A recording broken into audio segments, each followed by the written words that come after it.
I need to identify my sourcing options. Well, you have three main options. Do you go to market to find a new supplier? Do you stay with your current supplier and renegotiate for better terms? Or invest in their development and further the existing relationship? Suppliers are a great source of value and innovation, so I always ask if there is a way to improve the existing relationship. You should, but at the same time, how do you know you've got the best deal available in the supply market?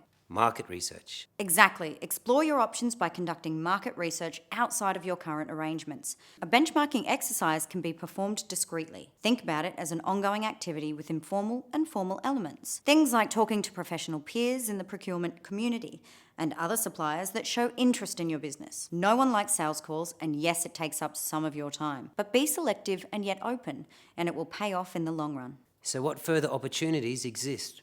You may get your organisation to commit to a trial of a new product, which will give your supplier justification to fund its research and development, with you negotiating an exclusive access period over your competitors. Or you can bring together a cross-functional team across both organisations to share the knowledge. In this way, you can improve your supplier's performance or invest in your supplier's development.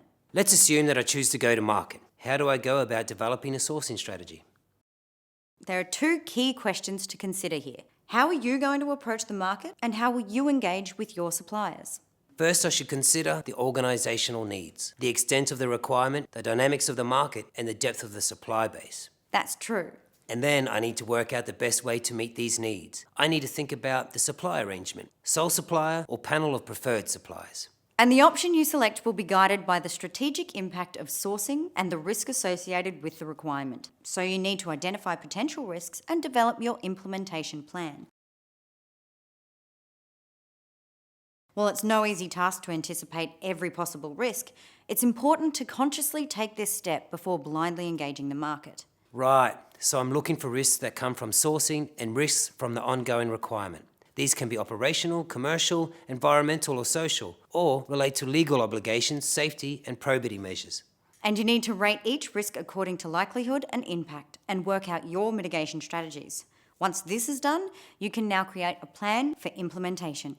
So let's break this down. What are the key milestones, activities, outcomes and time requirements? What resources do I need to achieve success? Are they people or physical? Do I require supplier pre-qualification? And what is the process for that? How will communications and the incumbent supplier be managed? And who needs to be actively involved and who needs to be kept informed in the process? Finally, who will be given the final sign-off at the end? Then I document the strategy and seek approval to move forward. Documenting and approvals are key governance steps in the procurement process. It should happen throughout and not just at the end. Be relevant and concise to make it easy for stakeholders and management to understand. And be consistent and thorough so it's easy for them to approve your recommendations. Finally, people will support what they help to create. A large part of developing your strategy is justifying why you're going a certain way. Think about your stakeholders, their needs and drivers throughout the entire process. Their buy-in is your success. How can you involve your stakeholders to create a shared vision?